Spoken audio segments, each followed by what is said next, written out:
Совет председателей представительных органов муниципальных районов и городских округов обсудили вопросы нарушения законодательства России муниципалитетами.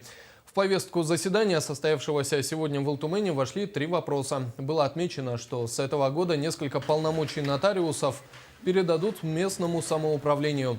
Также отныне представительный орган района будет избран на муниципальных выборах при тайном голосовании. При этом количество депутатов, избираемых от одного поселения, не может превышать 2/5 от численности представительного органа района. В деятельности органов местного самоуправления выявлено 19 892 нарушения закона.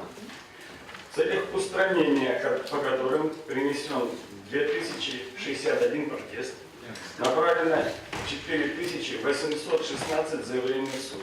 По постановлению прокуроров к административной ответственности привлечено 602 лица, возбуждено 11 уголовных дел.